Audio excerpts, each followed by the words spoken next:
dans son essai La pensée égarée. Islamisme, populisme, antisémitisme, essai sur les penchants suicidaires de l'Europe, Alexandra Leniel-Lavastine explore plus d'une décennie de capitulation des élites face à la montée de l'islamisme radical. Après l'attentat de Saint-Quentin-Fallavier, elle a accordé un entretien fleuve à Figaro Vox. Si elle dénonce l'aveuglement des dirigeants politiques face à l'islamisme, elle ne s'inquiète pas moins de la montée du populisme. Elle a reçu le prix de l'essai européen 2005 et le prix de la LICRA 2015. Le populisme patrimonial selon Dominique Régnier, Sciences Po, une partie des Européens ont le sentiment d'une altération de leur patrimoine immatériel qui désigne le style de vie, la dimension culturelle et les logiques identitaires des existences, auquel s'ajoute le sentiment d'une altération du patrimoine matériel qui désigne le niveau de vie et les conditions matérielles de l'existence. C'est pourquoi je parle de populisme patrimonial pour qualifier ce nouveau populisme, combinant la réaction à un malaise culturel et à une fragilisation économique d'une partie des Européens. Que nous apprend le monde réel? Qu'une guerre ouverte a été déclarée au monde occidental et à ses valeurs humanistes et universalistes les plus précieuses, donc les plus fragiles. Que cette peste verte est désormais planétaire et que nous n'en sommes probablement qu'au début. Que cette guerre est menée sur notre sol et que l'ennemi, aujourd'hui, est aussi bien intérieur qu'extérieur.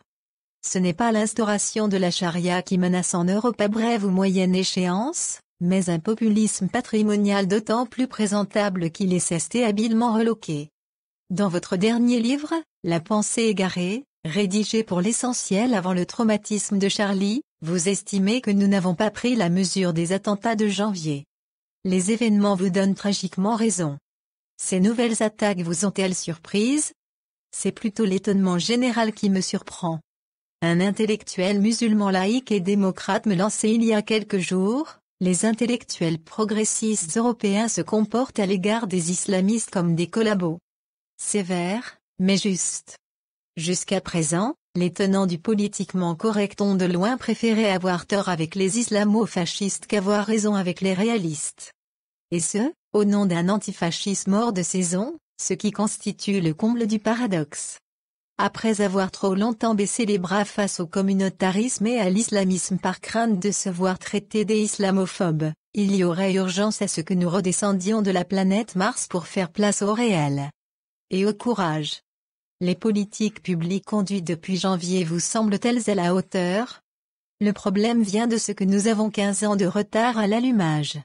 Le plan Vigipirate est essentiel, mais sait-on que nos courageux soldats, dépourvus d'armes de poing, patrouillent avec des fusils de guerre inutilisables en milieu urbain au risque de provoquer un carnage? Sait-on que dans le 93, certaines mairies ont donné il y a quelques jours pour consigne à leur police municipale de ne plus verbaliser les femmes portant un voile intégral dissimulant leur visage? Alors même qu'une loi a été votée et que la police est en principe chargée de la faire respecter? Ramadan oblige, sans doute. Que les mêmes élus locaux ne cessent de rhabiller des salafistes en militants associatifs par peur de perdre les prochaines élections. C'est dire si notre capitulation en race campagne a persisté bien au-delà du 11 janvier. Et nous revoilà à feindre de se demander sur tous les plateaux comment nous en sommes arrivés là.